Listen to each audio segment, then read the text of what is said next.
देश भर के लोग अब एक ही सवाल पूछ रहे हैं, क्या राहुल गांधी और कांग्रेस का नेतृत्व किसी और ही दुनिया में जी रहा है? एक ऐसी दुनिया जिसका जमीन से, जनता से, असली समस्याओं से कोई वास्ता ही नहीं। सोचने वाली बात है कि अपनी सियासी यात्रा में 90 से ज्यादा चुनाव हार चुके हैं राहुल जी। आखिर कब समझेंगे कि जिनके मुद्दे वो उठा रहे हैं जनता उससे जोड़ ही नहीं पा रही। जिस भाषा में वो हाइड्रोजन बॉम्ब फोड़ने की कोशिश करते जा रहे हैं, जिस अंदाज में बोल रहे हैं, वहां की जनता उसे समझ ही नहीं पा रही। और जहां जहां वो प्रचार करने जा रहे हैं, जिसकी तस्वीरें आईटी सेल मास्टर स्ट्रोक बताकर वायरल कर रहा है, कर्पूरी ठाकुर से तुलना कर रहा है, जननायक का टैग दे रहा है, उसी इलाके में कांग्रेस को वोट तक नहीं मिल पा रहा। और जब हार होती है तब कभी वोट चोरी, कभी ईवीएम का बहाना। ऐसा लगता है कि अपनी कमजोरियां ढक दी जाती है। अब सवाल ये है, क्या ये जिम्मेदारी से भागने का तरीका है और क्या ये स्वस्थ लोकतंत्र के लिए ठीक है? लोग कह रहे हैं बीजेपी ने भी गलतियां की है। हाँ, बीजेपी गलती करती है लेकिन सुधार भी लेती है। दूसरी तरफ कांग्रेस सब कुछ जनता के भरोसे छोड़ देती है। बिहार में महागठबंधन कांग्रेस, तेजस्वी, मुकेश सैनी, सबको पता था कि इस बार किस्मत कमजोर है। मुकेश सैनी तो रिजल्ट के बीच में ही बोल दिए 10,000 रुपए वाले काम आ गए, मतलब उनका हिसाब किताब ऑलरेडी क्लियर था। दूसरी तरफ तेजस्वी की आरजेडी ट्वीट कर रही है, लोकतंत्र में हार जीत होती रहती है, अगला बार बेहतर करेंगे। वही कांग्रेस तो ये बोलती है कि चुनाव ही स्वस्थ नहीं था, जीते कैसे? लगता है कांग्रेस का असली मुकाबला बीजेपी से जमीन पर नहीं, सोशल मीडिया पर हो रहा था। उनका लाइक इतना, हमारा लाइक इतना, उनका एंगेजमेंट इतना, हमारा उतना। बिहार जाने वाले हर पत्रकार का एक ही कहना था, बीजेपी एनडीए जीत रही है। इतना बड़ा मार्जिन होगा शायद किसी ने नहीं सोचा। एक भी पत्रकार नहीं मिला जिसने बोला हो कि कांग्रेस 50 सीट लाएगी। 99% का ये कहना था डबल डिजिट आ जाए तो भी अचीवमेंट है। वो भी नहीं हुआ। और फिर वही झूठ, चुनाव फेयर नहीं था, सब कुछ फर्जी। असली बात तो यह है, कांग्रेस आरजेडी के भरोसे लड़ रहा था। आरजेडी समझ रही है, मुकेश सैनी समझ रहे हैं, जनता बार बार समझा रहा है, लेकिन फिर भी राहुल गांधी और कांग्रेस ग्राउंड रियलिटी से इतनी दूर क्यों? बिल्कुल उन पेड यूट्यूबर्स की तरह जो कभी ग्राउंड पर आते ही नहीं, स्टूडियो से ही कांग्रेस को जीतता देखता है और रिजल्ट आते ही चुपचाप हो जाते हैं। कांग्रेस देश की सबसे पुरानी पार्टी है, उसका मजबूत रहना बहुत जरूरी है। एक स्ट्रॉन्ग पार्टी होगी तभी देश में कंपटीशन होगा, अकाउंटेबिलिटी होगा, सवाल जवाब होगा। लेकिन जब कांग्रेस खुद को सीरियस नहीं ले रही, जनता को सीरियस नहीं ले रही, तो ये बहाने क्या जनता को गुमराह करने जैसा नहीं? हार सिर्फ कांग्रेस की नहीं, पूरे टीम की थी। सीएम कौन बनेगा, डेप्यूटी कौन, सब डिस्कस हो रहा था। बस ये नहीं सोचा गया कि चुनाव जीतेंगे कैसे। हार के बाद भी राहुल गांधी वोट चोरी की बात कर रहे हैं, जो अब मजाक लगने लगा है। बिहार कांग्रेस के पूर्व मंत्री शकील अहमद तक कह गए, अगर 65 लाख वोट चोरी हुआ तो फिर 65 लोग भी तो सड़क पर क्यों नहीं आए थे? 2024 लोकसभा में कांग्रेस ने यही ईवीएम से अच्छा किया था, तो हारते ही बच्चों वाली बहाने आ गए क्यों? उधर तेजस्वी को पता है कहां गलती हुई, मुकेश सहनी को पता है, तो कांग्रेस को आखिर क्यों नहीं? शायद इसलिए क्योंकि कांग्रेस सोशल मीडिया को असली दुनिया समझ रही है।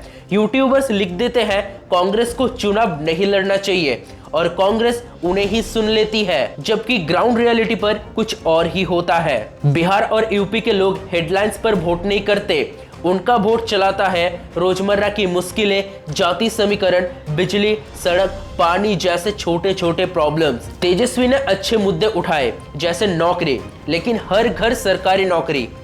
थोड़ा ओवर प्रॉमिस नहीं हो गया था ये? हाइड्रोजन बॉम्ब, अंग्रेजी स्पीचेस, बिहार कैसे कनेक्ट करेगा इसे? और अब हार के बहाने वोट चोरी, ईवीएम। ग्राउंड रियलिटी से भटक कर अगला चुनाव भी हारेंगे। ये वक्त है आत्मचिंतन का, बहाने बनाने का नहीं। बंगाल आ रहा है, ममता दीदी और बीजेपी दोनों का पसीना छूटेगा। लेकिन अगर कांग्रेस सोशल मीडिया में जीतकर खुश होते हैं और ग्राउंड पर हार गई तो नतीजा फिर वही होगा। बंगाल की सबसे बड़ी जंग, बीजेपी हारेगी ममता दीदी जीतेगी या फिर कहानी पूरा पलट जाएगी? इस सवाल का जवाब किसी के पास नहीं, लेकिन एक बात पूरी तरह तय है, बंगाल में किसी को वॉकओवर नहीं मिलने वाला। यहाँ एक एक वोट की, एक एक बूथ की कसमकस भरी जंग होगी और इसलिए ममता दीदी अभी से स्ट्रैटेजी, समीकरण, वोट बैंक और बूथ प्लानिंग पर खुद नजर रख रही है। वो सब कुछ जो कांग्रेस कर ही नहीं रही। अगर जीतना था तो बिहार की बोली बोलनी पड़ती, दिल्ली का स्टूडियो से चुनाव नहीं जीते जाते। और कमेंट सेक्शन का हाल देख लीजिए, ईवीएम चोरी हो गई, कमीशन बीजेपी के जेब में है। पर सवाल ये है, वोट चोरी आखिर ऐसे होती है? वोट चोरी कोई नई बात नहीं, सालों से होती आ रही है। फर्जी वोटर, बूथ कैप्चर, धमकी, बूथ तक पहुंचने ही मत दो, ये सब पुराने तरीके हैं। पर असली फर्क पड़ता है ग्राउंड पर कितनी पकड़ है। प्रशांत किशोर बस इसलिए हारे क्योंकि बूथ लेवल पे उनका कोई आदमी ही नहीं था। सोशल मीडिया पर आवाज बुलंद थी, ग्राउंड पर खामोश थी। और यही बीजेपी अपना रंग दिखाती है।